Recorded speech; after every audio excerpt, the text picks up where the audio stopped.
أعوذ بالله من الشيطان الرجيم بسم الله الرحمن الرحيم السلام علیکم ناظرین کرام، اس کے قبل جو قسط آپ کے سامنے پیش کی گئی، ذکر اس میں ہو رہا تھا جنگ خندق کا، اور بات یہاں تک پہنچی تھی کہ کل کفر کے مقابلے میں کل ایمان گیا ہوا تھا۔ ادھر سے مولا علی علیہ السلام کل ایمان بن کر رسول کی روشنی میں، رسول کے قول کی روشنی میں کل ایمان کل کفر کے مقابلے میں تھا، اور باقاعدہ وار پہ وار ہو رہا ہے۔ کل ایمان وار کر رہا ہے کل کفر کے اوپر، کل کفر وار کر رہا ہے کل ایمان پر، اور آخر میں کل ایمان فتح یاب ہوتا ہے اور نعرہ تکبیر بلند کرتا ہے۔ گرد و غبار اتنا تھا کہ لوگ اس جنگ کو دیکھ نہ سکے، اور علی کی وار چلی، جسے شاہ عبدالحق مدارج النبوہ میں جلد دوم صفحہ 234 پر اس طریقے سے رقم تراز ہیں کہ علی ابن ابی طالب علیہ السلام، علی ابن ابی طالب کی جنگ روز خندق قیامت تک کے لیے میری امت کے اعمال سے بہتر ہے۔ یہ رسول خدا صلی اللہ علیہ وسلم کا قول علی کی جنگ کے لیے تھا کہ آج جو جنگ خندق میں آپ کی جنگ ہے، وہ قیامت تک میری قوم کے لوگ کا جو عبادت ہوگی، جو ان کی اطاعت ہوگی، وہ اس سے بہتر علی کی یہ جنگ ہے۔ اور علی کی یہ جنگ کیا؟ یعنی وہ وار ہے جس وار سے کل کفر قتل ہوتا ہے، یعنی علی کی ایک ضربت قیامت تک کے مسلمانوں کی عبادت سے فزوتر تھی۔ یہ رسول اکرم صلی اللہ علیہ وسلم مولا علی کی اس ضربت کے لیے ایک سند پیش کر رہے ہیں، جسے شاہ عبدالحق مدارج النبوہ میں اس طریقے سے لکھ رہے ہیں۔ اور جیسے ہی آپ نے جو ہے پھر نعرہ تکبیر بلند کیا، اسلام کی فوج میں خوشی کا ماحول بن گیا، اور جو کفار کی فوج تھی وہیں پر اس کا حوصلہ ایسا پست ہوا کیونکہ جو عمر بن عبدود تھا وہی ان کا سروا سب سے بڑا پہلوان وہی تھا، اور اس کے قتل ہو جانے کی وجہ سے پورا حوصلہ کفار کی فوج کا چور چور ہو گیا۔ اب جو اس کے ساتھ دو چار اور آ گئے تھے، جن کا نام اس کے پہلے والی قسط میں آپ کے سامنے پیش بھی کیا، تو ان کی کوئی حیثیت تھوڑی تھی، وہ ان کے ساتھ بس آ گئے تھے، جس میں نوفل بن عبداللہ تھا، منبع بن عثمان بن عبید تھا، تو یہ لوگ جو ہیں اس کے ساتھ آئے۔ لیکن جب ان کا سب سے بڑا پہلوان، جب اپنے پہلوان کو دیکھا انہوں نے، عامر کے اوپر جس کے اوپر پورا بھروسہ تھا، اسے جب دیکھا کہ یہ لہو لہان ہے، خون میں لت پت ہے، اور اس کا قتل ہو گیا، تو اب ان کی کیا حیثیت تھی؟ بس یہ وہاں سے بھاگتے ہیں، اور اس طریقے سے بھاگتے ہیں کہ جس جگہ پر خندق کم کھدی ہوئی تھی، جس طرف سے وہ اپنے گھوڑوں کو پھندا کر آ گئے تھے، اسی طرف سے یہ بھاگ رہے ہیں۔ اب دیکھیے وہاں پر جو ہے مسلمان بھی وہاں موجود ہیں، اس جگہ پر رکے ہوئے ہیں، لیکن وہ انہیں وہاں پر بھی روک نہیں پا رہے ہیں، اور وہ پھاند کر اپنے اس طرف جانے میں کامیاب بھی ہو رہے ہیں۔ اچھا، مولا علی ابن ابی طالب علیہ السلام کا یہ شیوا نہیں تھا کہ بھاگتے ہوئے پر کبھی وہ پیچھا کریں، تو آپ نے اس میں کوئی اعتراض نہیں کیا، اور ٹھیک ہے بھاگتے تو، کیونکہ وہ تو بھاگنے والوں کا پیچھا نہیں کرتے۔ اسی میں زرار بن خطاب اور یعر بن وہب، یہ دو تھے جو کہ مولا علی کے قریب پہنچتے ہیں، اور ایک بار ہمت کر کے لڑنے کی ہمت کرتے ہیں، لیکن جب یہ وہاں قریب پہنچے اور مولا علی کی طرف دیکھا تو زرار بن خطاب بعد میں اگر وہاں بتاتا ہے جو اس نے بیان کیا، وہ اس کو ایسا محسوس ہوا جیسے اس کی موت سامنے آ گئی ہے۔ مولا علی کا چہرہ دیکھا تو اس میں اسے موت نظر آئی اور وہاں سے اس نے فرار اختیار کیا۔ اور جب یہ فرار اختیار کر کے جاتا ہے تو تاریخ خمیس میں جو علامہ دیار لکھتے ہیں جلد اول اور صفحہ 487 پہ، وہ عجیب بات لکھتے ہیں، عجیب واقعہ بیان کرتے ہیں کہ جب یہ زرار بن خطاب وہاں سے بھاگتا ہے، فرار ہوتا ہے، تو عمر بن خطاب نے اس کا پیچھا کیا، اس کا تعاقب کیا،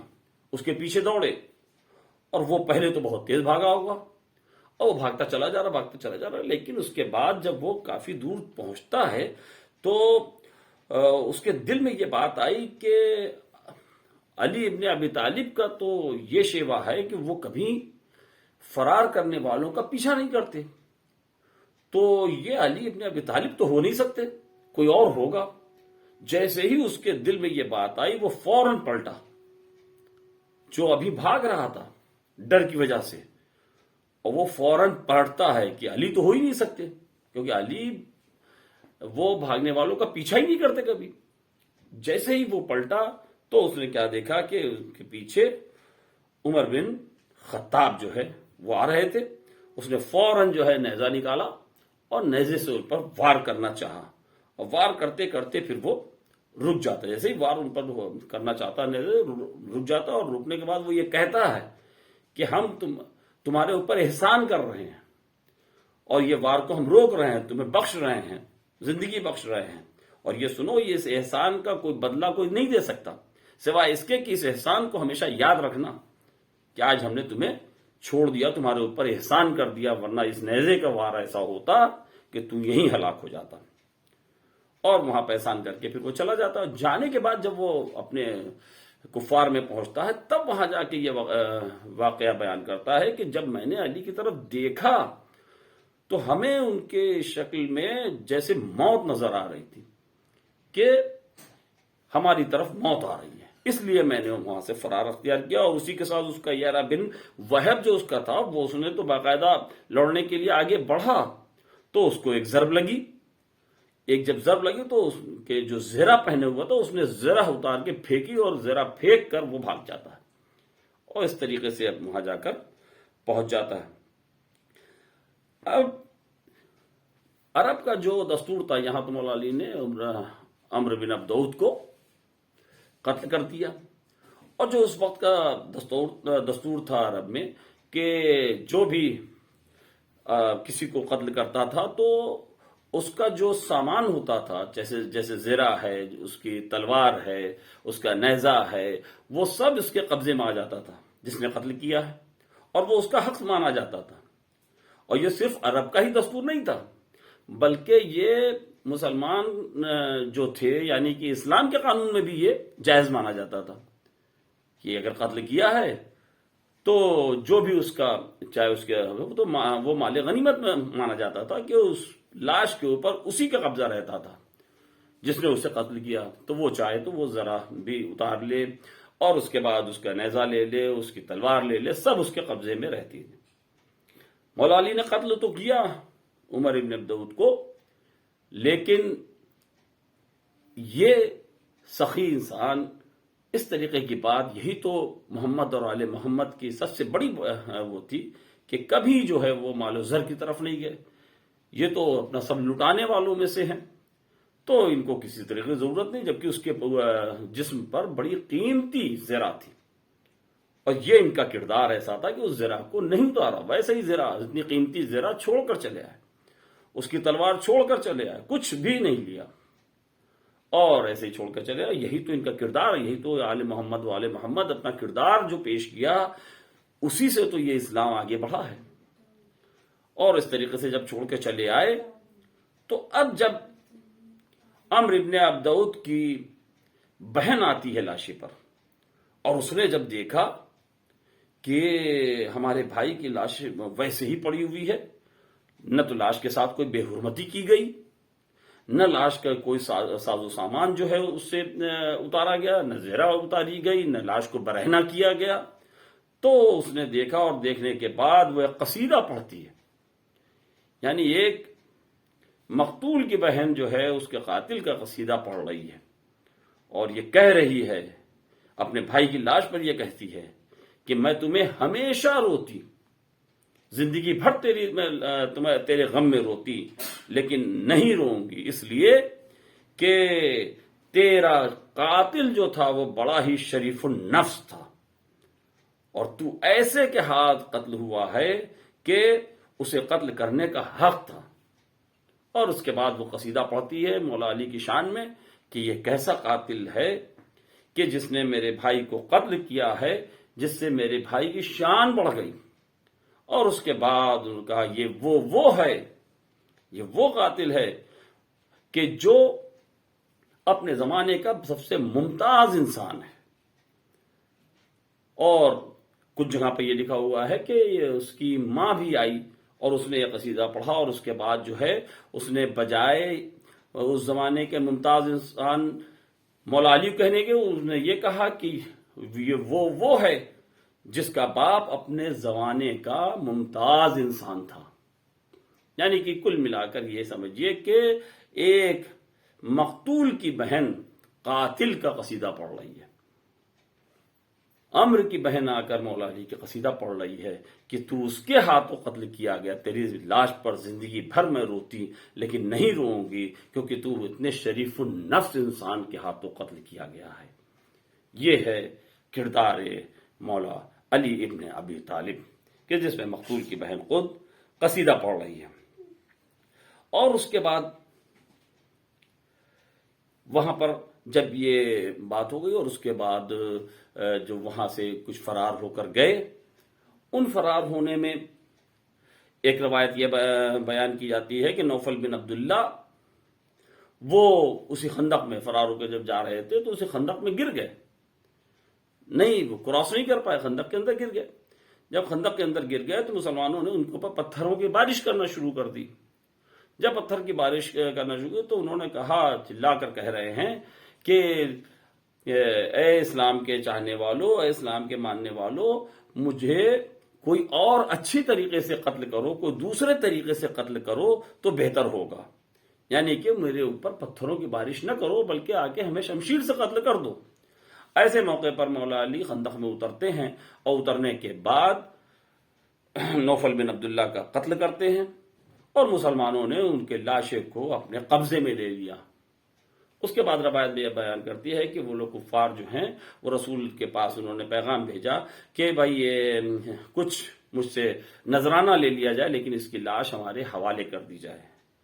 رسول خدا نے کہا کہ نہ ہمیں اس کی لاش کی ضرورت ہے، نہ ہمیں نذرانے کی ضرورت ہے، اس کی لاش لے جاؤ۔ اور مسلمانوں سے کہا کہ اس کی لاش ان کے حوالے کر دو۔ ان کی لاش نہ تو نذرانہ لیا بلکہ لاش ان کے حوالے کر دیا گیا۔ اور اس کے بعد جب وہاں پر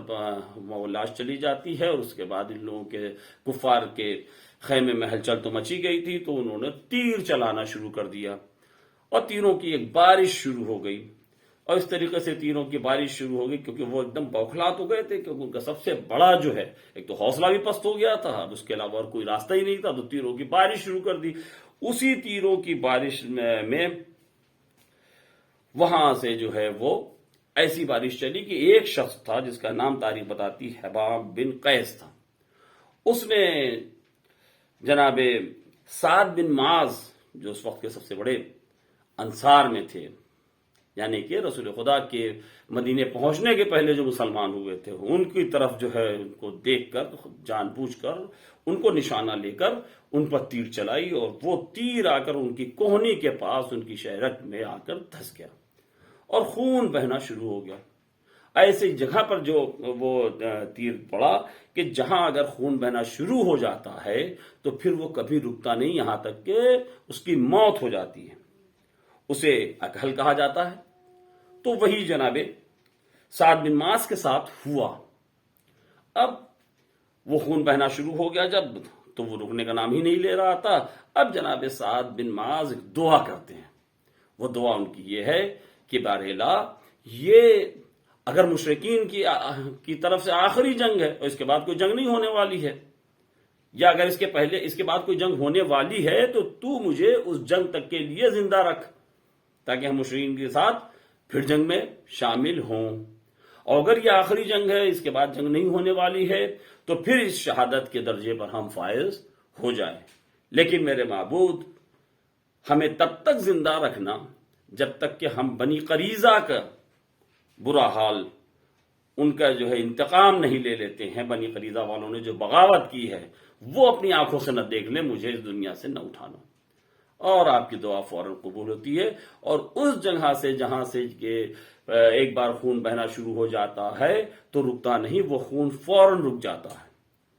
اور آپ جو ہے صحت مند ہو جاتے ہیں۔ آپ کو لٹالا جاتا ہے، اس وقت وہاں کوئی فرش نہیں تھا، تو رسول خدا صلی اللہ علیہ وسلم نے اپنا فرش دیا، اپنے فرش پر جو ہے سعد بن معاذ کو لٹایا گیا، اور وہ پھر اس کے بعد دعا قبول ہوتی ہے ان کی، اور وہ ٹھیک ہو جاتے ہیں۔ اس طریقے سے جو ہے جنگ خندق کا جو معاملہ تھا وہ تقریباً ختم پہ تھا، اور اس کے بعد یہ ہے کہ اب اختتام پر پہنچ گیا۔ کفار نے یہ تو دیکھ لیا کہ ہماری حالت تو خراب ہے، کیونکہ ان کا جو سب سے بڑا پہلوان تھا اس کے مر جانے کی وجہ سے، اس کے قتل ہو جانے کی وجہ سے ان کا پاؤں تو اکھڑ چکا تھا۔ اب وہ یہ ڈھونڈ رہے تھے، کوئی ایسا بہانہ ڈھونڈ رہے تھے کہ ہم اس میدان کو چھوڑ کر چلے جائیں۔ اچھا، اس کے لیے بھی جو وجوہات بیان کی، اس میں کہ حمید نے تو عجیب سی وجوہات بیان کر دی، اور وہ یہ لکھتے ہیں کہ جب محاصرین شہر میں داخل ہونے سے عاجز ہو گئے تو تنگ آ کر خود بخود محاصرہ چھوڑ کر چلے گئے۔ تاریخ مسلمانان عالم حصہ اول صفحہ 79 پر وہ اس طریقے سے لکھ رہے ہیں، جبکہ قرآن مجید جو ہے وہ خود بتا رہا ہے۔ قرآن مجید کی آپ سورہ احزاب کی آیت نمبر 9 دیکھیں اور 25 دیکھیں، تو جس کا جو ترجمہ ہے وہ ہم آپ کے سامنے پیش کر رہے ہیں، کہ اس میں یہ ہے کہ قرآن مجید یہ بتا رہا ہے کہ اے مسلمانوں، اللہ کا فضل و کرم جو تم پر ہوا یاد رکھو، جبکہ تمہارے مقابلے میں بڑی فوجیں آ گئیں تو ہم نے ایک بڑی سخت ہوا اور ان فوجوں کو بھیجا جنہیں تم دیکھ نہیں رہے تھے۔ یہ قرآن کا بیان ہے، تم دیکھ نہیں رہے تھے، اور جو کچھ تمہاری کارگزاری تھی اسے اللہ خوب دیکھ رہا تھا، اور اللہ نے مسلمانوں کو جنگ کی زحمت سے بچایا، اور اللہ قوت والا ہے، زبردست قدرت والا ہے۔ اب اس طریقے سے یہ قرآن مجید جب کہہ رہا ہے تو اس کا مطلب کہ یہ وہ ہوا بھیجی اس نے، اور اسی ہوا کی وجہ سے ہی یہ لوگ جو ہیں جنگ سے بھاگنے پر مجبور ہوئے۔ کہ حمید کی جو بات ہے وہ بات قابل قبول نہیں ہے، اس لیے کہ جب قرآن جو کہہ رہا ہے وہ ماننا پڑے گا۔ اور اس طریقے سے جو وہ آندھی چلی، اتنی سخت آندھی چلی کہ جس کی وجہ سے یہ بہانہ تو ویسے ہی ڈھونڈ رہے تھے، اور جب یہ آندھی چلی تو ان کی چھولداریاں اکھڑ گئیں، ان کے خیمے گر گئے، اور سرد ہوا چل رہی تھی جس کی وجہ سے ان کے پاؤں اکھڑے، اور اس کے بعد یہ لوگ جنگ کا میدان چھوڑنے پر مجبور ہو گئے۔ اور اسی کے لیے جو ہے رسول خدا صلی اللہ علیہ وسلم نے وہ ایک پتھر تھا، اس پتھر کے اوپر کھڑے ہو کر آواز دی کہ کون ہے جو کہ جنت کی خواہش رکھتا ہے، ہم اسے جنت کی ضمانت دیں، جو جا کر مجھے ان کا حال آ کر بتائے۔ تو مسلمانوں میں سے کوئی نہیں اٹھ رہا تھا۔ اس میں بھی جب 2 بار 3 بار آپ نے آواز لگائی تو جناب حذیفہ اٹھتے ہیں۔ اب رسول خدا نے کہا کہ جاؤ تم پتہ کرو کہ ان کا کیا حال ہے۔ اب جب جناب حذیفہ وہاں جاتے ہیں، ادھر وہ وہاں سے ان کو روانہ کرتے ہیں، خود رسول اکرم صلی اللہ علیہ وسلم خیمے میں جاتے ہیں اور نماز میں مصروف ہو جاتے ہیں، اور دعا کرتے پروردگار سے۔ ادھر وہ دعا کرتے ہیں اور ادھر جا کر جناب حذیفہ وہاں کا حالات سے آ کر مطلع کرتے ہیں اور آپ نے ان کو دعا دی کہ جنت کی ضمانت لی اور جنت کی دعا دی، اور آ کے انہوں نے یہ بتایا کہ ان کی چھولداریاں گر گئیں، ان کے جو ہے خیمے اکھڑ گئے، اور وہاں کی جو آگ جو وہ جلا رہے تھے وہ سب سرد ہو گئی، اور اتنی ٹھنڈی ہوا چل رہی ہے کہ وہاں کسی کا ٹھہرنا ممکن نہیں ہے، اور وہ جو آندھی چل رہی ہے وہ آندھی کے ساتھ پتھروں کی بارش بھی ہو رہی تھی، یعنی آندھی کے ساتھ پتھر بھی چل رہے تھے، جس سے بچنے کے لیے وہ اپنی سپر اپنے منہ پر رکھے ہوئے، اپنے چہرے کو سپر کے اندر چھپائے ہوئے جا رہے تھے، اور سپر کے اوپر وہ پتھروں کی آواز صاف سنائی دے رہی تھی۔ اب جب اس طریقے سے آندھی چلی کہ ان کو اپنے چہرے کو بچانا مشکل ہو رہا تھا، اتنے میں پھر ابو سفیان آگے بڑھتا ہے، اپنے گھوڑے کو لے کر آتا ہے اور النجا النجا کی آواز بلند کرتا ہے کہ نجات کے لیے، بس جیسے ہی اس نے آواز بلند کی، تمام جتنے اس کے سپاہی تھے اس میدان کو چھوڑ کر وہاں سے چلے جاتے ہیں۔ اس طریقے سے مسلمانوں کو فتح حاصل ہوتی ہے، اور یہ جنگ خندق کا یہیں پر اختتام ہوتا ہے، اور یہ ایسا اختتام ہوتا ہے کہ دوبارہ مشرکین کی کوئی ہمت نہیں پڑتی کہ دوبارہ کوئی حملہ کریں۔ اب اس کے آگے کی بات انشاءاللہ آئندہ قسط میں آپ کے سامنے پیش کریں گے۔ وآخر الدعوانا ان الحمد للہ رب العالمین۔